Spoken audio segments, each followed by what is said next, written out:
ఫైనల్గా మన palak paneer rice ready అయిపోయింది. నేను ఇది వేయించిన జీడిపప్పుతో గార్నిష్ చేసుకున్నాను. పక్కన ఉల్లిపాయలు, క్యారెట్, కీరా పెట్టుకున్నాను. అవసరం ఉంటే ఒక నిమ్మకాయ వేసుకుని తినేసేసేయచ్చు.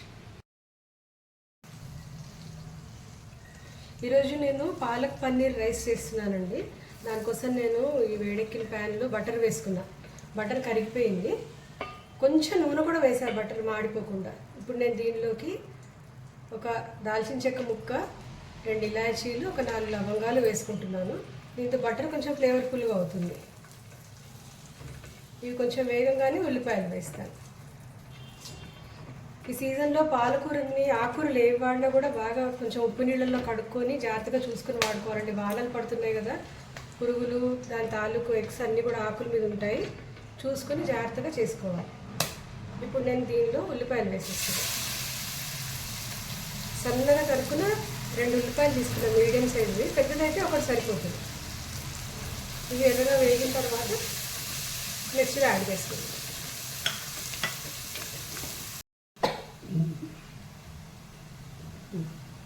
ఇప్పుడు నేను దీనిలో కొంచెం చిటికెడు పసుపు వేస్తున్నాను. అలాగే ఒక స్పూను అల్లం వెల్లుల్లి పేస్ట్ కూడా వేస్తున్నాను. ఇది కూడా వేగాలి. అల్లం వెల్లుల్లి పచ్చివాసన పోయేదాకా వేగాలి.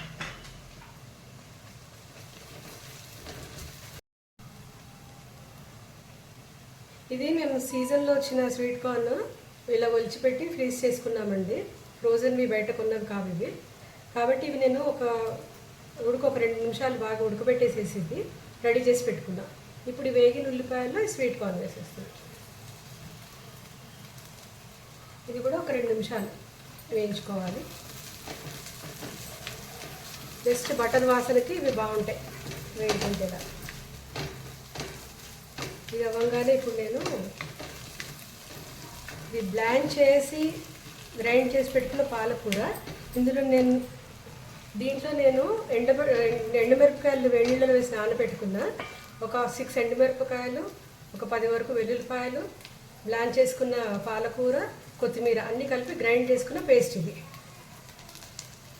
ఇంకా నేను దీనికి కూడా పచ్చిమిరపకాయలు వాడట్లేదు, ఎండుమిరపకాయలే కారం. గరం మసాలా ఘాట్ ఎలాగూ ఉంటుంది కాస్త. ఇది వేసి ఇది కూడా పైన.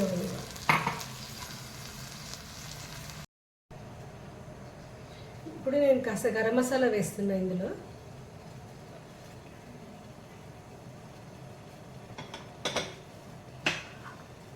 గరం మసాలా వేసి పన్నీర్ కూడా వేసేస్తాను.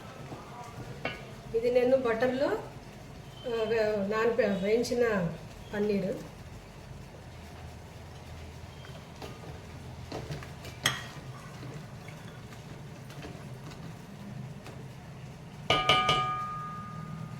దీనిలో ఇప్పుడు నేను 1.5 కప్పు బియ్యం తీసుకున్న బాస్మతి రైస్. దానికి 2 కప్పులు నీళ్లు మరగబెట్టి పెట్టుకున్నా. ఆ నీళ్ళు ఇందులో వేసేస్తాను.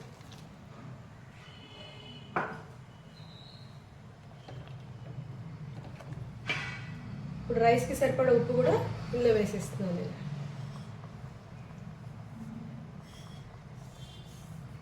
ఇలా 1 నిమిషం మరుగు రానిచ్చి బియ్యం వేసేస్తాను. నానబెట్టుకుని బియ్యం కూడా ఇందులో వేసేస్తాను. 1 నిమిషం మరగాలి పాలకూరతో పాటు. మరిగిన నీళ్ళే కదా, తొందరగా అయిపోతుంది.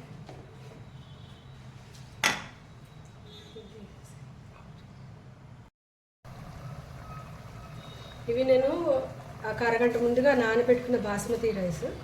ఇది కూడా ఇందులో వేసేసి కలిపేసుకుంటాం. ఇంక ఇక్కడి నుంచి ఒక 8 to 12 మినిట్స్లో అయిపోతుంది రైస్ మనకి.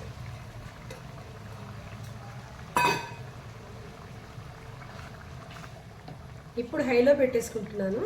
బియ్యం 3 వంతులు ఉడికిన తర్వాత అప్పుడు నేను సిమ్ చేసుకొని పెడతాను. ఎక్కువ కలపకూడదు, బాస్మతి రైస్ కాబట్టి ఎక్కువ కలపకూడదు. ఇలా మూత పెట్టేసేస్తాను.